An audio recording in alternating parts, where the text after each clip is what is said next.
Assalamualaikum warahmatullahi wabarakatuh. Ketemu lagi di channel Rian Ferdian di tahun 2022.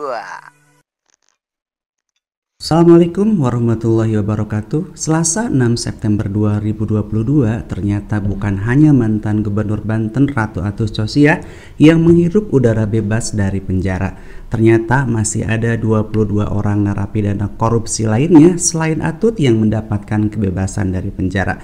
Mereka adalah pejabat publik yang tersandung kasus korupsi saat menjabat sebagai pejabat negara. Terdapat nama-nama familiar yang sering kita dengar dari 23 orang narapidana korupsi yang keluar dengan status bebas bersyarat.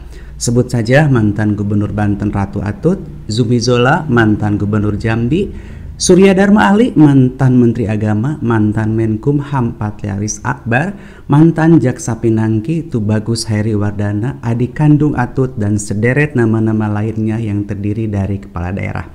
Anak-anak zaman sekarang pasti menyebut kebebasan para narapidana korupsi itu dengan kebebasan berjamaah. Entah kebetulan atau tidak, tapi kenyataannya memang para napi korupsi itu bebas secara bersama-sama. Pertanyaannya, setelah menjalani hukuman sekian lama, apakah ada efek jera yang mereka rasakan? Penjara sekian lama bisa jadi hanya sekedar dipakai untuk menyembunyikan rasa malu. Kalau masih memiliki rasa malu itu pun. Dan berbicara tentang efek jera, rasanya kecil kemungkinan mantan napi korupsi merasakannya. Karena selama ini negara terkesan menyayangi dan melindungi para koruptor. Bagaimana tidak? Vonis sekian tahun para koruptor masih dipotong dengan remisi yang didapat para napi korupsi. Bukan hanya sekali remisi yang didapat, bahkan berkali-kali di beberapa kesempatan. Setelah itu, napi korupsi juga hanya menjalani 2/3 masa hukuman. Setelah itu, bebas bersyarat. Enak bukan? Rasanya tidak begitu menakutkan.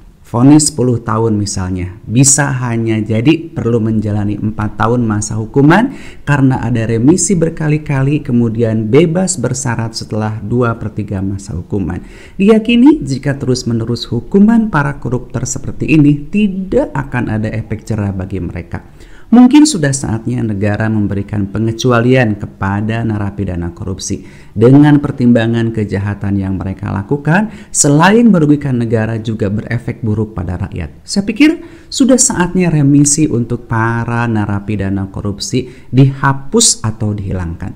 Negara harus lebih tegas lagi agar menimbulkan efek jera bagi pelaku korupsi. Sebagai catatan, Amerika saja sudah menerapkan aturan menghilangkan remisi bagi napi korupsi.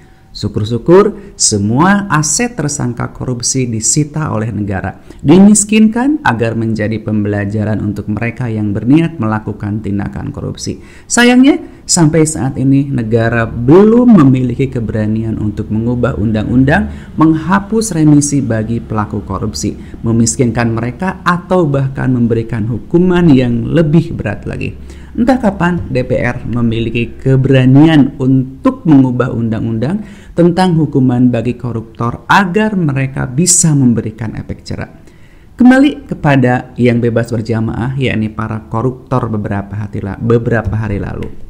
Kita akan lihat apakah mereka mantan napi yang masih memiliki nyali untuk berdiri tegak, bisa menahan rasa malu akan segala tindakan yang pernah dilakukannya. Karena saya yakin sekali melakukan tindakan korupsi, seumur hidup predikat sebagai mantan napi korupsi akan terus melekat.